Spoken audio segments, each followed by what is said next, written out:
One thing with ego is it's a company you keep that will keep your ego in check. That should keep you. I'm not gonna say that will. That should keep your ego in Going check, right? somewhere else with it. Yes. Like Yes. if I'm gonna do something, I have my council people. Shout out to the council. I have my council people that hit up. Yo, is this the right move? If not, I have a close knit circle of friends. I'm a person believer. You know your self worth, and you gotta detect when people are trying to put you down.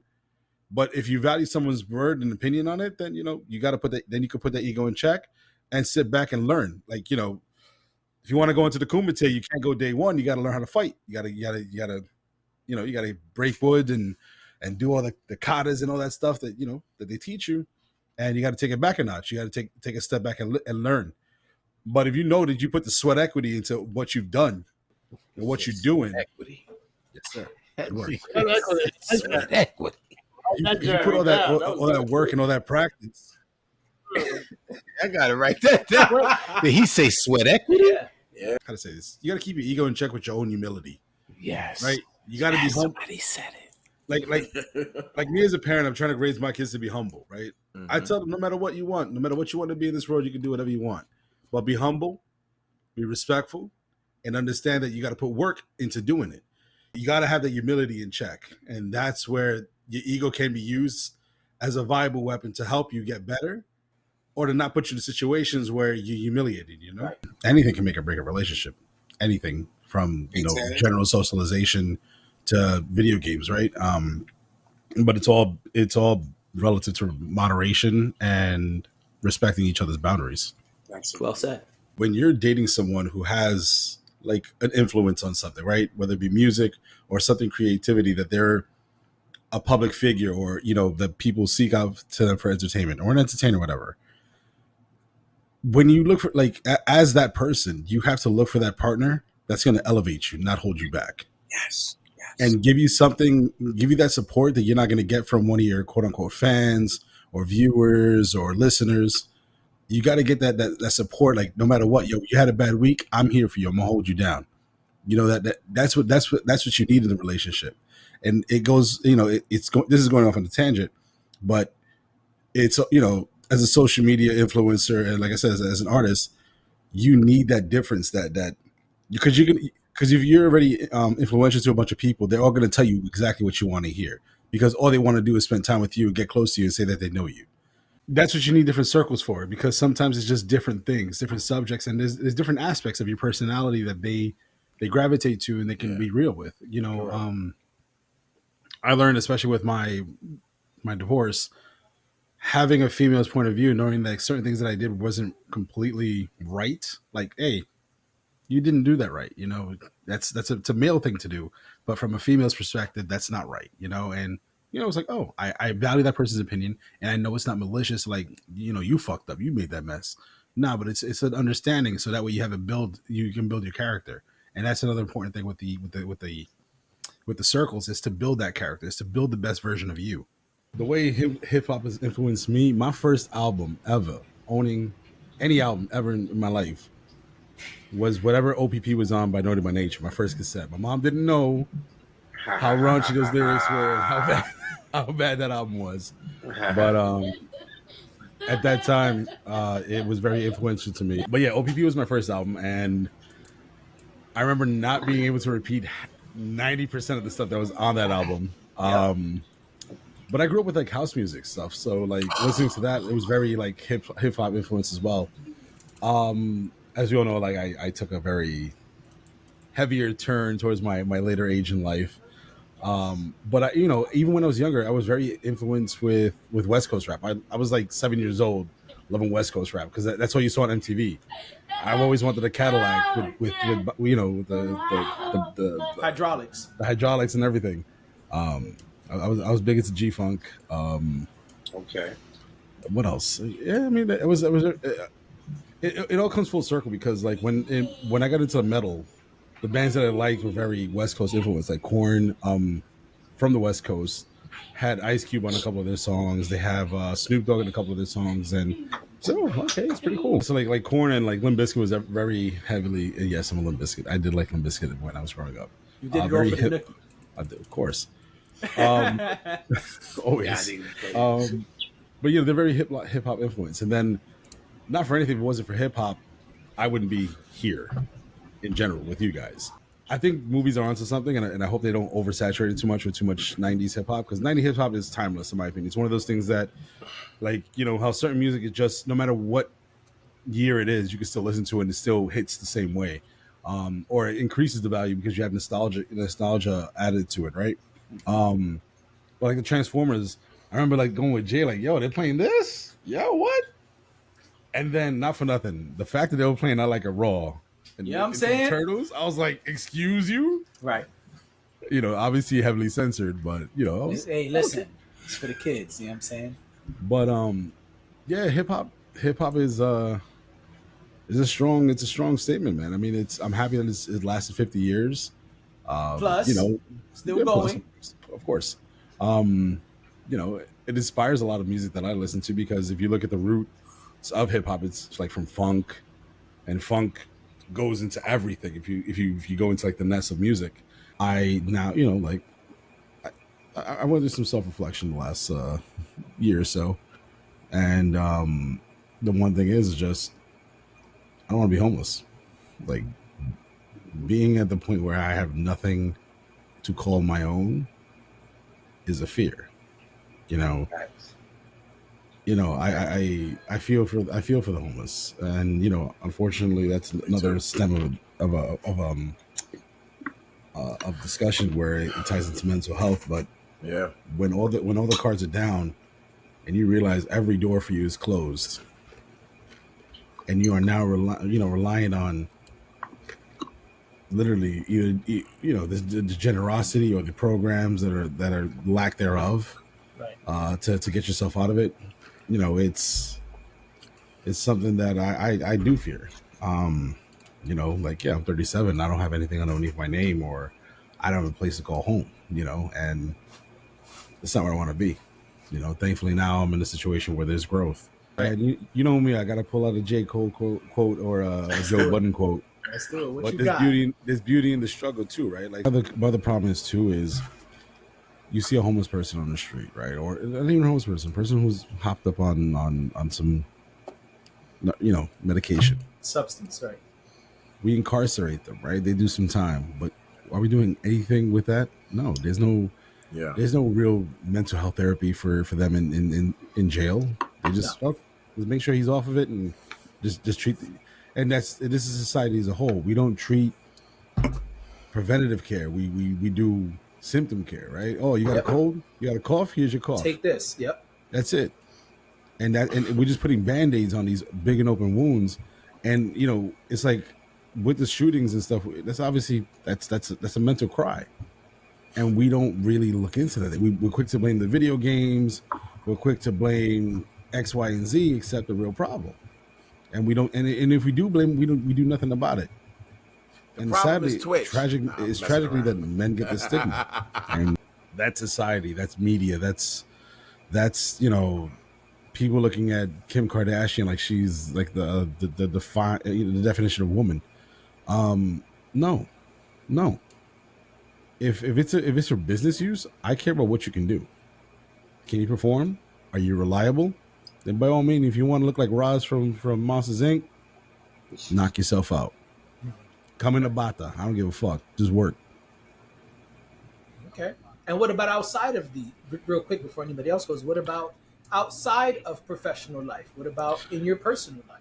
I mean, outside or in their personal life? In their personal life, if you feel good, then I'm a sweatpants kind of person. You give me sweatpants and loafers, I'm fine. I don't give a fuck. But I know I'm also real. Like, if I'm trying to impress the opposite sex, I'm not gonna look all bummy. But at the end of the day, she also has to understand this is me. You gotta accept me at who I am. I ain't got no rollies. I ain't got no Lambos in the back. And the ladies would ask, but do you accept her as who she is? It's a two-way street. It has to be that way. For me, society dictates otherwise. That's why I'm asking. But because you got to have the hair, the nails, the makeup, the eyebrows. All of these things. Your makeup got to be good. Your lip gloss is popping. If it's not, maybe you pass right by her. I was having this discussion with my coworker the other day, and I told him, because girls, ladies have to go out of their way to do a lot of things. They have to Hence the do the nail. discussion. Because we were talking with a girl, she's like, "Oh, I gotta get my nails done. I gotta look good for my man." So I was like, "Well, you want to look good, not you have to." And she's like, "What do you mean?" I'm like, "You gotta like. I'm not telling you how to think, but I'm like, listen, I don't work that way. The confidence that's for you to build your own confidence within yourself, right? You can put the Cat Williams esteem of one motherfucking self. It's called self-esteem. Esteem, bitch. Esteem That's of for your you. fucking self. And that's for you. That's for you to feel good. At the end of the day, if I'm with you and we're already in the mud, homie, that's it. Like I've seen you at your worst. I'm with you because I'm with you. You know, I don't care about the aesthetics. If we're going outside and yeah, we're going someplace nice, yeah, we both dress up. We both do it. But I'm not gonna fucking hold it against you. You comfortable? You good? All right, then let's go. A man should always have a watch. You can't see my watch because of the green screen. There you go. A man should always have a watch, and a man should always keep his word. Basketball died when Kobe died, bro. I just lost all interest. Yikes. When Kobe, I'm not gonna say that. Damn. I lost all That I one hurt. still can't believe he's going. Yo, bro, me and my supervisor, bro, we talk about it all the time. We talk about all the stuff that Kobe did, and That should first happen like that. He stopped playing and then he was gone. facts. The first thing Kobe did was break my heart because of him, Eddie Jones got traded, and I loved Eddie Jones. That was my guy. Me too. That was my guy. Me too. So Van Exel. yes, I held Kobe to a high standard because of that. But bless the career that Kobe had, and bless his family, and my man's to me he's my That's goat. right. I grew up with right, Jordan Dre. and stuff, but he's my goat. That's my greatest of all time. I hear that. Peace for Kobe. We're gonna get right into it, and And talk about how crappy Yachty's verse is on that J. Cole song. It should be deleted, eradicated, non-existent, persona non grata. That thing needs to be thrown in a dumpster fire of history to be long lost and forgotten. Who am I? Well, in terms of business, as wearing the suit, that all changed with Apple.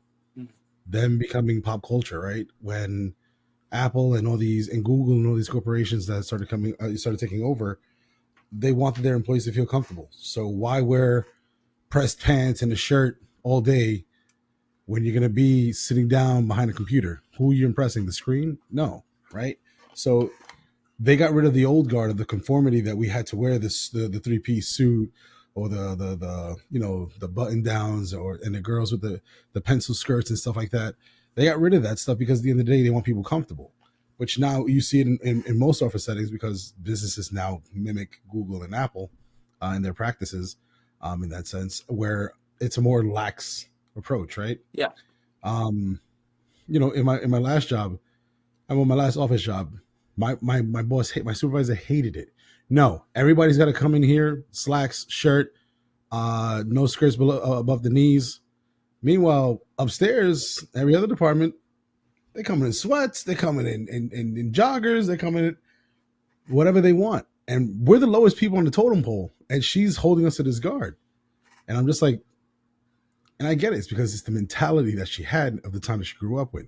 Also, she kind of felt jaded that I had to wear this stuff, you got to wear this stuff. Now you're going to deal with the pain that I dealt with. got you. Yeah. You would see it. Like when people leave the department, the first thing they do, they come downstairs and they're plain clothes. We had casual Friday, but upstairs every day's casual Friday, right? Right. Oh, sorry. and so when obviously you would dress up if you had like an important business meeting or something because you're trying to present yourself differently. Right. But that's where the guard changed. And in terms of like public appeal, the old guard is starting to phase his way out. We touched on this last time with like what's her name?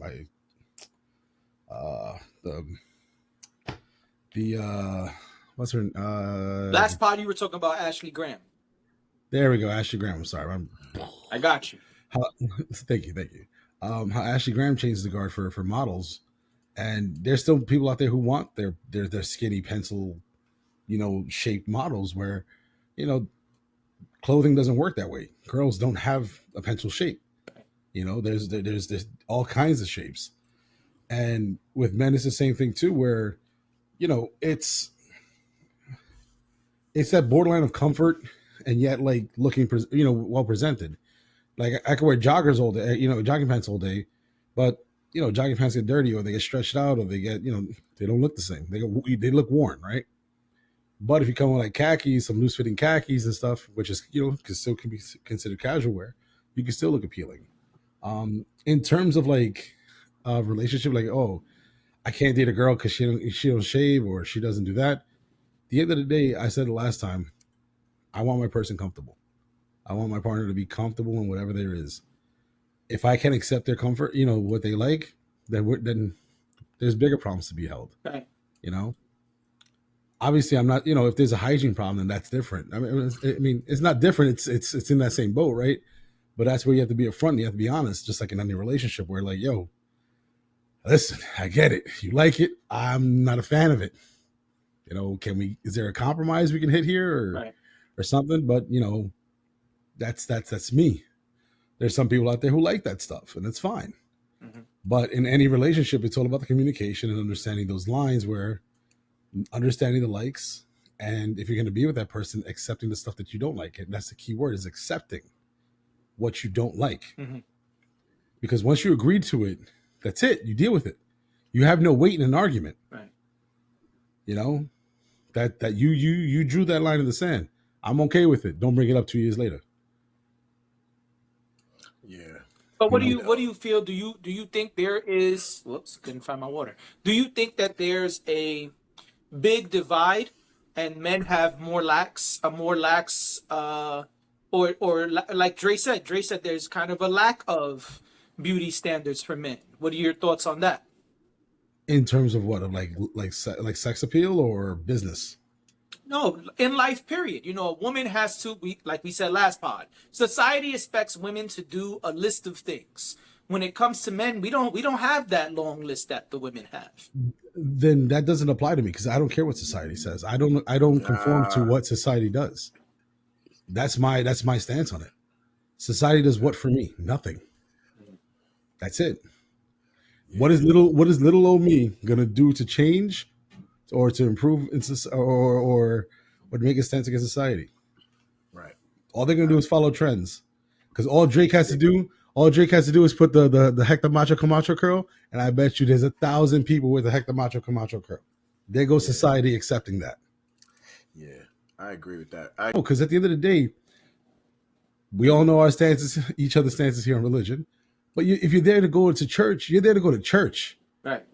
Right. If whoever you are going there to praise and worship, they're accepting you at whatever you're wearing. Correct. Yeah. So again, that's you appeasing to other people.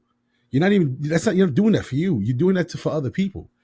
Conforming to what they believe you're supposed to conform to. Yep.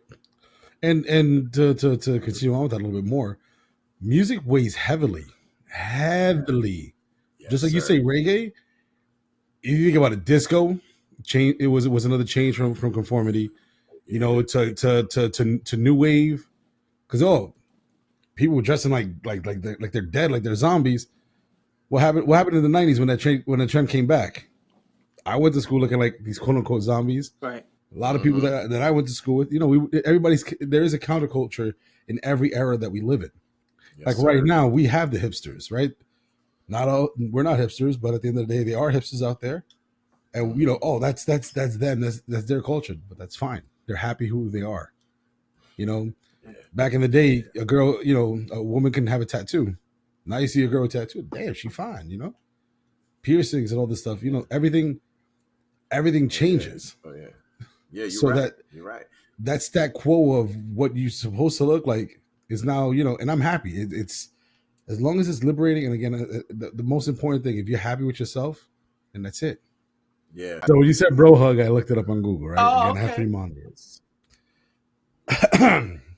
We're going to get into the funny part. There's a part a bro hug is a quick, physical, reserved hug between male colleagues or friends. It's also known by many other names, including, oh boy, Here we go. These are something. Hip hop hug. What? Oh God, that's straight white people naming that. Bro handshake. You see? The one arm hug. You see? Dude hug. The homie hug. Through the home man. You know what I'm saying? Dude, the homie. You know what I'm Hey. saying? Oh, this next. I'm gonna skip this one. We're gonna go to the next one. Then we're gonna go back to this one. Okay. All right. There's the man hug, Mm-hmm. and this one I don't. The bro grab. You see? The bro grab. You see? And who you think came up with those names? Let's have a real conversation. So to continue. So hold on. To continue on with the rest of the definition, the bro hug evolved from the dap, a type of handshake created by. I'm not gonna say it. Well, this is Google, not me. Nah, yeah, you gotta say it. By Black American soldiers serving in the Vietnam War. It starts as a handshake, but then morphs into an embrace. The essential part of the bro hug is the back clap. That's it. All right. Not to be confused with the reach around. You know what I'm saying? or the ball grab. That bro grab, that's all I was thinking, bro. Thinking Fleece Johnson. Thinking Fleece Johnson. More important than water. Right, you know what I mean? Yo. Don't get it confused. Don't get it confused. Yo. You see? You see what happens when it's just the Bacardi boys? You see? Jesus. Oh man. You said like when the battle ways are good. I take this Keanu Reeves quote and I had to look it up just to make sure it was right. He was on Drew Barrymore's some show that she had, and she asks him, "Are you a lover or a fighter?"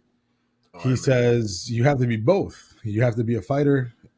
And his exact quote is, "If you don't fight for your love, what kind of love are you fighting for?" Right? And I take that as like, no relationship is going to be sunshines and rainbows every day. You're going to have dips. You're going to have hell. There's going to be hell. There's going to be those days where you rely on each other that you have to build out of it. It's at that moment that now the metal of the relationship is tested. Now at that moment, are you with me in the trenches, or are you just going to save yourself and let me sink? And that is when the moment is broken. That's where like the real, oh, word, I'm down here and you're burying me? I'm not. Then that's when I say, because you made your interests clear. You don't care about us. You care about you. Right? So that now determines the value of our relationship. Yes, sir. Whether you want to be 50-50 or 100-100, if we're all putting in equal parts into this relationship, then we have to be there for, we can go back to that same Joe Budden quote, with the dark and the light. But at the end of the day, if we're not going to be able to get through this, then we're not going to get through anything. Right. Because right now, what's today's problem is going to be nothing compared to what tomorrow's problem may be. And if this is where the line's drawn, then guess what? Then maybe we should go our separate ways. When I told my ex-wife when we first got together, I'm like, listen, you got to understand, outside of us, there's another relationship. Like, it's me and World of Warcraft. This is back in the day. Right. And I told her, I know you're hot-headed. I know, you feel the way we're gonna get on each other's nerves. But I'm gonna tell you this: if in the event that you delete my World of Warcraft character, which is now about 18 years old, that's an adult right there. There's no coming back. All right. Like, there is no coming back. That's not treason. There's no truce. There's nothing. That character, right. I can say that I've pumped so much hours of work. I put so much money into that character, and for you, just because you're in your bag, to delete my character because it's a hobby that I'm enjoying without you, right? But I mean, but there goes the stem of the topic where there are some people that don't like the fact that their partners are enjoying a hobby without them, or enjoying something in general without them, right? Right. They always feel like the 100% means 100% of your time. I am a personal believer of, oh, no. Tez needs his space. Tez girl needs her space. We spend time together, healthy time together. But I got to do me. You got to do you. And like from my experiences, I had someone that didn't go out, that were, that would, and I don't go out either. I'm a homebody. But one time I would go out with friends that I haven't seen in forever, and I would, enjoy myself. I don't have to work the next day. I come home at 4 o'clock in the morning. Oh, why didn't you text me? You were asleep. You should have been asleep at this point. The last thing I wanted is to text you, wake you up. I'm fine. If you were concerned, you could have shot me a text. I'm not the one that's at home. I'm having a good time. The last thing I want to do is be that person on the phone with people I haven't seen. If not for nothing, if we're all going out together and somebody's on their phone the whole time, that shows, to me, it shows like they don't feel, either they don't feel included, or they don't care about the time that's being spent, or they just don't want to be there. So last thing I'm doing is being on my phone. Of course, the other last thing I'm doing is showing that I'm having a good time. Look, I'm having fun without you. No. It's not that. I'm not trying to go home to a landmine. But when I come home at 4 a.m, I'm a little liquored up. Last thing I need is, oh, nice. An argument. Nice, you decided to come home. What you mean? You know what's going out. Phone works two ways, but it's not only communication, but that's a trust, because you got to trust. Like, and that's where a lot of the problems do come from, is the trust, right? Because me as a streamer, my hobby is streaming, whatever. I have communications with people. Oh, why you keep talking to this person? Why you keep talking to that person? And it's my hobby. It's what I enjoy. There's nothing there. But because of that lack of trust, even though we can communicate, listen, there's nothing there. You feel that, I'm doing dirt. So that way you want to limit me on my hobby. You want to limit me on my activities because of the insecurities and lack of trust that partner may have. Right. So the piggyback on that said real quick, for it to get to a point where the person's going to delete the character, or to harm the hobby, let's say that, like Nessa hit in the head first, there has to be the communication. That partner has to present that there's an issue in place. Because us, I mean, and I'm saying men in general, but the person who's doing the wrong is not going to know. If we don't have that communication or that understanding of that body language, like, oh, she's they're a little cold today. What happened? And you ask, hey, what's up? Oh, you kind of neglected me today. You was too busy on your game. I mean, but that's where the conversation comes. Like, yo, listen, like, I kind of want more time with you, but you're too busy doing what you do. Is there a way that you can, juggle it around so we can all be happy? Now, if it gets to that point, he's still feeling neglected. The correct answer, in my opinion, is not to delete the character. Is to, and this is where I feel is the most important part, understand your self-worth. You gave the person your concerns. They don't care about it, right? Or they neglected it. Now it's up to you to go, is this relationship really, do I want to continue this path? Or am I worth more that I should say, hey, listen, this is really affecting me. If this is going to keep going down that road, then I think you and I don't belong together. You obviously have interest in other things that doesn't involve us. I require more time and more attention because I've asked you for it. You don't feel the need to give it to me. I think I might be out. Let that person have what they want. That's what they want. You're with them because you're either, you have feelings for them. That's just whatever it is. Maybe love, maybe just you have really strong convenience. But don't harm their meatloaf. Just that's it. All right, that's what he wants. Fine, I'm out. Myself, the value of myself is more important than damaging that person's hobby or whatever it is, because they're gonna go back to that anyways. That's it. Listen, you don't want to be with me? All right. Exactly. Like if it's at that point where you're like, where you feel like you're getting no attention, like what's the point of being there? Like if you're not getting what you want from them. You both are right. Like duality. No, like you said something, Daisy, you said something earlier that is exactly how I believe all relationships should start off. If you and I, if you and someone else, if two people are finding each other attractive to the point that they want to make something better, more intensified, they got to have those conversations. And I said this before. This is when you got to step back from those emotions. Correct. And you got to put the business hat on. How is this going to make sense? What's our goal as a couple?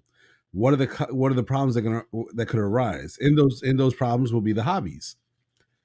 Before I got married, before I got with my ex-wife, I told her off the rip, listen, I have a World of Warcraft addiction.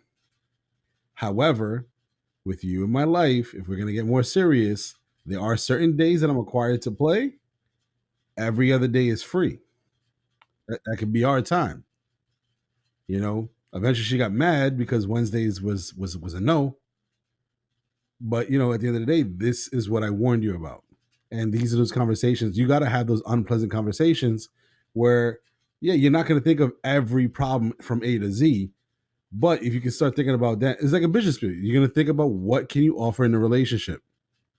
What are our goals together in this relationship? Are we here to have kids and just make ends meet, having fun along the way? Are we going to build an empire? Or you know, like what is our purpose as a goal? And in that, what do we bring to each other on the table to make this dream possible? This is where a lot of relationships do fall because they go in blindly. Oh, that person's hot. We have crazy, wild, nights of passion.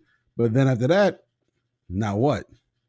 You know, you're mad because she's mad because you leave your socks on the floor.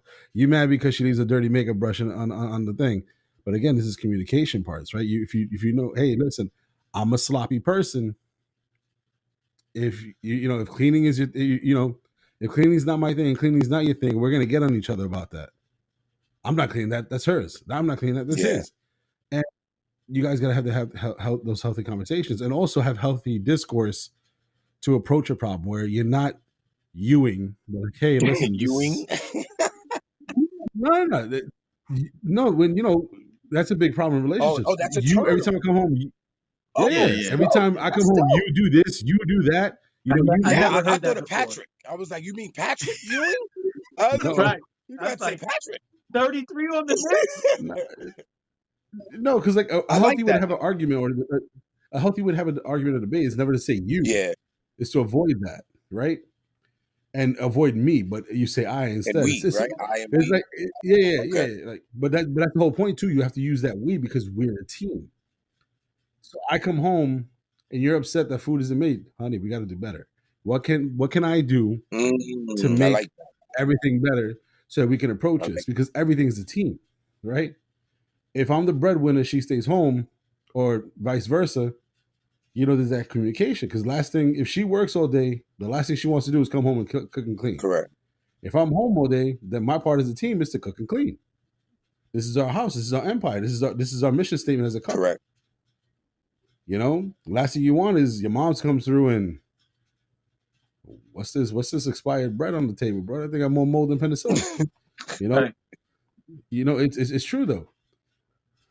But again, these are the conversations that couples don't have. That not many couples have, and you got to approach it as a sense of business. If we're gonna do business together, if we're gonna make the Man Cave Monday an empire, we all got to have that talk. What can we do? What he did there, Jay? See what he did there, Jay? You see that, Jay? I'm sitting here behind the shades, like.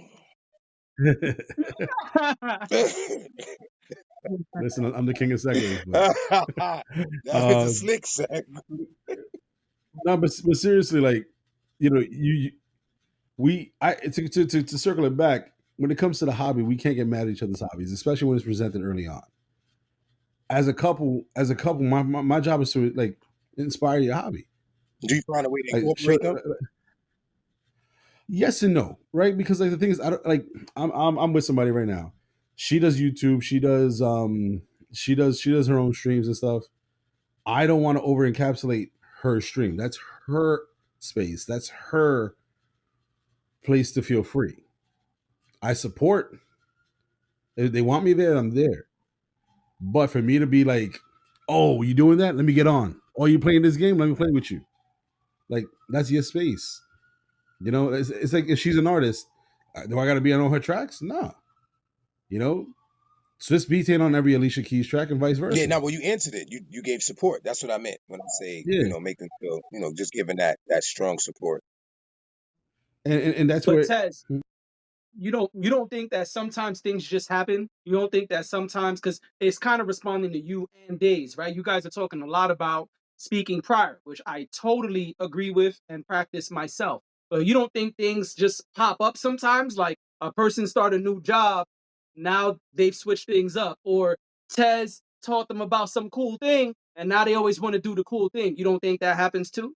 Well, I mean, of course, it's like driving a car, right? Like as many times you change the oil, the car's going to break down eventually. Well, you got to address it as it comes No, through. when it happens. To think, When it happens. yeah, Tire lose yeah, air at 245. We're talking about and the tire and losing air at 246. All right. and you're hitting it right on the head. No, seriously. Even though it's joking, that's how it has to be. It Yes. has to be when it happens. Yes. Because now in my head, oh, she's fine with it. I've been doing this for 6 months. Yeah. Now you got a problem Nah, with for it? real. Now? For real. Because like if you put like you with the podcasting, you doing a podcast for 6 months, she didn't say nothing, and now you're getting growth. Now you're starting to see some real financial independence upon this. Now you're seeing the chance to get over that hump, and she gonna come out of left field with this ain't working. Now that puts No, you I in back. totally agree. I That, totally agree. I have a real hard problem with people bringing things up later on. yeah, It's really hard How for me long to you deal been with holding that, on to and it? I always You know? What else are you holding on to? What else do I don't? and the thing is, we as people, when we hold on to something, we don't say it like a slight nudge. It's that bomb of emotions. Yes. Like, you're out there doing this and this and this and that. Like homie, like where was this 6 months ago? You were feeling this way. Correct. Which now, Yep. is like, how do we have the conversation at that point? Because And how does it go well? Yeah. There we go. exactly, There we go. because either way, you're the villain, right? Because now Yep. you want to protect what you've been doing, especially when there's something that with growth or mind, a good mind health in it, right? But you're bad if you sell out to yourself. A gift is whatever you deem special, whatever you deem to be. If the person is saying, "Oh, this is your only gift," and you're not okay with it, then that's a greater problem. It's not just sex. It's this is it. Then you got to ask that person if you're with someone and that person knows you, and you're and that person knows your birthday, right? You guys been together for 2-3 years, and all you're giving them is some sex. Like, okay, then what's the gift? It is what it is. But then that's a greater problem, because then you should know that this isn't a gift to me. This is nothing. I value that that we gave each other our bodies and we made a connection and whatnot, but this ain't working for me. Like, I don't understand what's the issue here. But then we have a conversation about, I kind of feel kind of slighted. I got you a diamond ring, and you just you didn't even take off your moo. Like, come on. Those are the same people that they do that fly shit that you always wanted to do. Oh, my bad, I didn't think about you. But the second you do something they want to do, yo, my man, that's fucked up. How you didn't invite me? My man, like, what you mean I didn't invite you? I wanted to go see fucking Terminator 3000 in digital IMAX 3D and behind my eyeballs. And you out here going to see Slipknot? Come on. Nah, like, it's that's how it is. But I do believe in forgiveness. I do believe in time, and I'll give a person a sit down. I'll see how it is. But real quick, you and I, well, the three of us, have a mutual friend that overstepped that line for different reasons with you and I, and they always would try to come back to try to make their way in, and it got to the point where it's like, my man, you got your 3 strikes. Like, what do you want? The report card. He had a bad report card. It gets to the point where, fool me once, shame on you. Fool me twice, shame on me. That can't get fooled again. Listen, it's a fucking emoji. Get over it. That's all it is. It's not a big deal. It's just a use to change. It's like using an adjective, thesaurus to change the word. That's all it is. Now, if you misinterpreted something that makes you feel offended, then yeah, like you said, you bring it up. Yo, whoa, what do you mean by this? But like, yo, Honestly, enough's enough. Even when the height of the whole pause no homo thing was a thing, that shit annoyed me because how many times I'm trying to tell a story, yo, no homo though, you gotta say pause. My man, I'm trying to tell a story. I don't give a fuck. You ever see? If you feel offended if I am that way, then we ain't friends. And if you think that I'm that way, you know I'm not. So, and if I was, I'm not hitting on you. Right.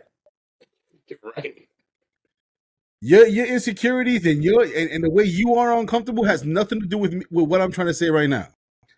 You're bringing a you problem into a me problem, and that's not my problem, homie. Take it back, refund it. I don't want it. Refund it. So Love it. if you want to feel some type of way because I decided to fucking send the heart emoji because you sent me some nice ass car. No, that's it. That's on you, homie. Get over it. Build a bridge. Get the fuck out of here. I'm not gonna deal with that shit. It's a fucking emoji. My thing is, I don't dance, right? And this was a little bit of a coup or a rift between me and my ex-wife. Okay. I don't like dancing, right? Like I'm Hispanic. All I know is bachata because it's 3 steps and a kick, right? It's the easiest thing in the world. It's even better when you're drunk. But at the end of the day, if you with me because I can dance, you're not with me at all. If we had a club, I'll give you 2 steps and a dip. That's it. All Martin I style. hear that. But I don't dance. My particular music you don't dance to. I listen to angry hip hop or angry ass metal. That's it. There's no in between. So there's no dancing. Okay. So, but if a person's gonna justify the relationship between her and I because I can't dance, that's it. But listen, do you? When my ex-wife and I used to go to we have house parties and stuff, you want to go dance with him, knock yourself out. Because the way I feel about it, if she was gonna cheat on me, she's gonna cheat on me regardless. There's no matter the control or not, right? But it's dancing. It's not a big thing to me. Now, if it was don't get me wrong. If she's if dancing's her shit, yeah, I'll compromise. I'll learn a routine eventually for like a wedding or an anniversary type shit. But little waltz. yeah, a little waltz. But that's not my thing. It's a healthy compromise for the relationship. But because I can dance, you don't want to be with me. Why? Because you're insecure with yourself, and that's again, I guess the motif of the day is the insecurity. You're insecure because homie can dance. That's on you. Yeah. Listen, when it all comes down to it, it's all about expression. And for people who feel insecure about it in some way, I mean, there's obviously ways to have that context of that conversation, right? So, like, if Jay sends me something that I feel uncomfortable with, yo, Jay, not for nothing, I kind of didn't like that. Right. Like it's the same thing with gifts, right? Like, there's somebody who sends me some gifts, I'm just like, you can't send me these gifts right now because these remind me of someone else, and I don't want that. Or you just don't feel comfortable with that kind of gift with a person. If you send a highly sexual or highly awkward gift to anybody, they're liable to be like, "Hey man, don't send me that shit again." Like, yeah. But again, it's all in the context, right? It's all in the conversation that we're having. What's my guy Dre's word that he introduced to the pod? Situation is circumstance. right. Situation is circumstance. But to round it off, like not for nothing, I hate it, and Jay knows this from back in the day. Every time, yo, no homo. I'm not here, I'm not fucking saying that shit. Like, right. Let's just cut it out. Right. On the Joe Budden podcast, he started saying resume every time niggas say pause. Yeah, I hate it. Like what I remember when I first had it, when I heard Jesus, the iPhone 3G, when fucking emoji just came out, you had to do like a thing to unlock them. Everybody went crazy. Word. A different keyboard. Yeah, you gotta get a different keyboard for that shit. I remember me and Jay going at it for like, and around this time, me and Jay had just reconnected. He's like, yo, how you did that? I'm like, yo, you gotta go here, you gotta go there, activate this setting, put this language on, it's right there. He's like, yo, this shit's fire, son. Exactly. And then we had a whole conversation in emojis. That was it. And when you did have that emoji, you felt like you were left out of the conversation. Yeah, well, either that, he had a sidekick. You didn't upgrade. Why ass emojis? Why can't you want to use that emoji too? That's it. Get off your BlackBerry. Get off your BlackBerry, bro. Right. The same Everybody BBM. felt left out. If everyone is using emojis and you don't have that emoji, Because you get some kind of like weird, tend to be like, you're You not get an my X. friend. Yeah, you get Yeah, yeah, yeah. and you feel left out. No, but Why? Because that's also some bullshit too, right? Because at one point Apple was getting all the new emojis, and Android didn't get none of that shit. So you get a message like, I don't know what you sent me. Oh, you gotta get an Apple. I'm not getting a fucking Apple. Fuck your fucking your thought control phone. Fuck this shit. We live in a day and age where now emojis are used more than ever, right? Like my daughter talks to me in emojis. My son talks to me in emojis. But I'm not gonna say, yo, use words. I want to say, this is the way you feel. That's your way of expressing yourself. That's it. It's just like it's a creative sense.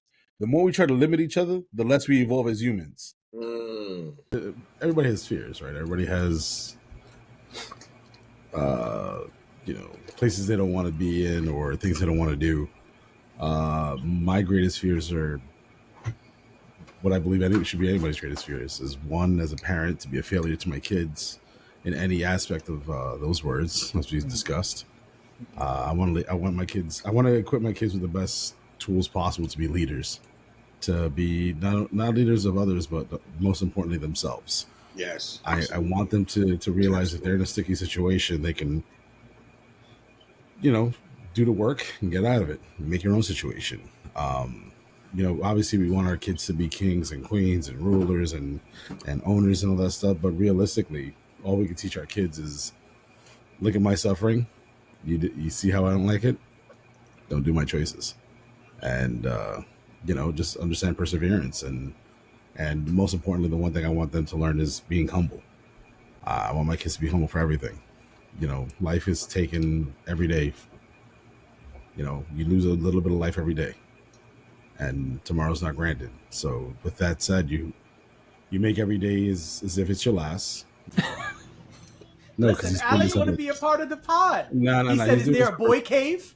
I know it's his man cave, but is there a boy cave? Is there Can a I be boy down, pops? cave? What's up? I can't be on the pod. I can't be on the pod. I see my godfather sitting right He's there. doing this on I see purpose. some cool cats I know and some cats I don't know. You know what I'm saying? What's up? Can I be down? You know what I mean? 17 like Brandy. She just want to be down. You know what I'm saying? the But boy yeah, so basement. You know what I'm saying? The boy basement. That's the next pod we going to do.